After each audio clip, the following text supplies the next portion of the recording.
Hi hello నమస్తే welcome to BVR TV official మిత్రులారా నేను మీ బీవీఆర్ రావుని. నిజంగా ఇండియాలో గ్యాస్ సంక్షోభం ఉందా? ఉందా? యుద్ధ కారణంగా మనకు తెలుసు.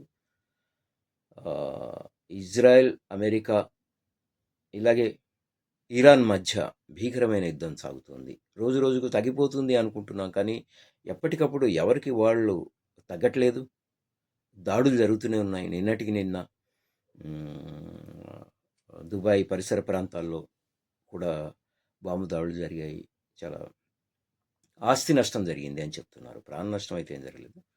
సో ఏంటంటే దీనివల్ల క్రూడ్ ఆయిల్ రవాణా ఆగిపోవటం, కొన్ని ఆంక్షలు అవి ఇవి దీనివల్ల మరి ఎంతవరకు గ్యాస్ రేట్లు పెరుగుతున్నాయి, గ్యాస్ ఎంత తక్కువ అవుతుంది అన్నది తెలియదు, కానీ ఈ బ్లాక్ మార్కెట్ దందా ఎక్కువైపోతుంది. దాని పేరు చెప్పుకొని డబల్ డబల్ సిలిండర్లు అమ్మటం. నిజానికి నిన్న గ్యాస్ బుకింగ్ చేస్తున్న నెంబర్ కూడా పనిచేయట్లేదండి, ఏజెన్సీస్ వాళ్ళు. మరి ఎందుకో ఏమో తెలీదు. సో ఇవన్నీ చాలా అనుమానాలు ఉన్నాయి జనాలకి. ఏం చేసుకోవాలి, ఏం తినాలి, ఏమిటి? ఆల్రెడీ కమర్షియల్ గ్యాస్ సిలిండర్ కొరత ఉంది అని ప్రభుత్వాలు కూడా చెప్పాయి. వాళ్ళు ఇబ్బంది పడుతున్నారు. చాలా హోటల్స్ కూడా మూసేశారు. బావర్చి లాంటి హోటల్స్ కూడా మూసేశారు. ఇప్పుడు ఇంట్లో గ్యాస్ లేకుండా, బయట హోటల్స్ లేకుండా ఏం చేయాలి, ఏం తినాలి జనాలు అన్న మీమాంస ఇప్పుడు ఎక్కువైపోయింది. సో ఏంటంటే కేంద్ర ప్రభుత్వం చెబుతోంది గ్యాస్ కొరత లేదు, సమృద్ధిగా ఉంది మన దగ్గర, ఎవరు కంగారు పడాల్సిన అవసరం లేదు అని చెబుతూ కొన్ని జాగ్రత్తలు తీసుకోండి అని కొసమెరుపుగా ఒక మాట చెప్తోంది. అలాగే రాష్ట్ర ప్రభుత్వాలు కూడా సమీక్షలు నిర్వహిస్తున్నాయి. తెలంగాణ గవర్నమెంట్ కానీ, అటు ఏపీ కానీ అందరూ.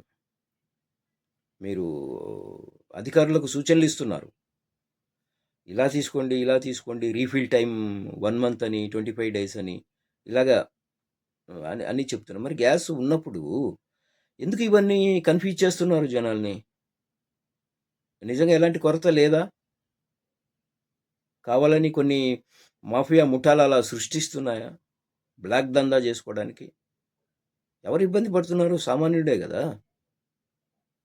ప్రభుత్వాలు మీకేమండి, మీకు గ్యాస్ వస్తాయి, అన్నీ వస్తాయి. ప్రభుత్వ అధికారులకు కానీ, రాజకీయ నాయకులకు కానీ ఎలాంటి ప్రాబ్లం ఉండదు. సామాన్యుడే కదా ఇబ్బంది పడతాడు. మరి వాళ్ళని ఎందుకు మీరు కన్ఫ్యూజ్ చేస్తున్నారు? నిజంగా ఉందా గ్యాస్ సమస్య? ఉందా మన దగ్గర? స్టాక్ ఉందా లేదా? ఒకసారి డైరెక్ట్గా చెప్పండి. ప్రత్యామ్నాయ మార్గాలు చూసుకుంటారు కదా, అది చెప్పరు, కన్ఫ్యూజన్లో పెడతారు. అసలు ఏంటి గవర్నమెంట్ ఏంటి, పరిపాలన ఏంటి? మీరు ఏం చెప్తున్నారు, ఏం చేస్తున్నారు జనాలకి? ఎన్ని రోజులు స్టాక్ ఉంది, ఎంతవరకు మీరు ఇవ్వగలుగుతారు, ఏమిటి? ఏం పర్వాలేదు, అన్నీ ఉన్నాయని కేంద్రం అంటుంది. మరి ఒకవైపు ఏమో జాగ్రత్తలు చెప్తుంది, ఒకవైపు స్టాక్ లేదంటుంది, ఒకవైపు ఇంకొకటి. అసలు ఏం చెప్తున్నారో తెలీదు. సో క్లారిటీ ఇవ్వండి జనాలకి, క్లారిటీ ఇవ్వండి.